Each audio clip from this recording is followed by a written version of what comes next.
Til Network Business Tour 2013 vil jeg med udgangspunkt i Customer Experience Maturity Model tale omkring digital modenhed.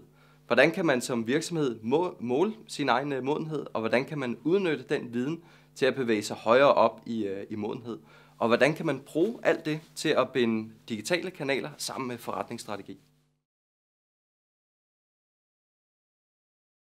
Det er ikke et website eller en Facebook-side, men det er mere, hvordan kan man udnytte viden fra websitet og fra en Facebook-side til at give den potentielle kunde den mest relevante oplevelse.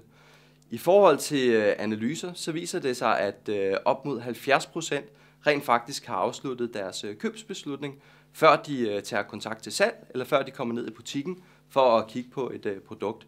Og ved at udnytte samspillet fra websitet og Facebook-siden, kan man udnytte data indsamlet om den enkelte kunde bedst muligt der, til at give en relevant oplevelse, til at give nogle relevante informationer, man har behov for at få afdækket i de 70%, inden man tager kontakt til salg.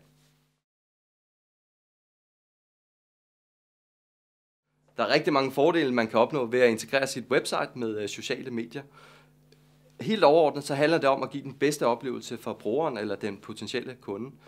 Hvis det er nemt og noget, der er ret nemt at integrere, så kan det være, at når man publicerer nyt indhold på sit website, jamen så bliver det automatisk også publiceret til de sociale medier, hvor man har en tilstedeværelse.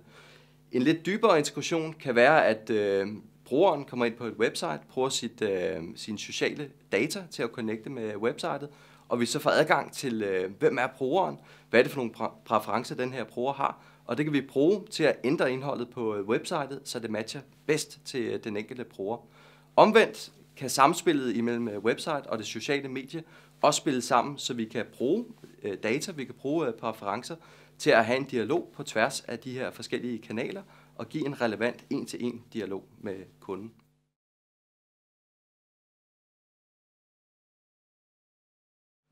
For at danske virksomheder skal blive de bedste i verden til at udnytte internettet og sociale medier, så kræver det commitment. Det kræver commitment og buy-in for den øverste ledelse, så de forstår, at digital og forretningsstrategi det hænger unægteligt meget sammen. Der skal nye roller til i virksomhederne, som for eksempelvis en Chief Digital Officer eller en Chief Marketing Technologist, der kan være med til at bygge bro imellem de digitale muligheder og forretningen.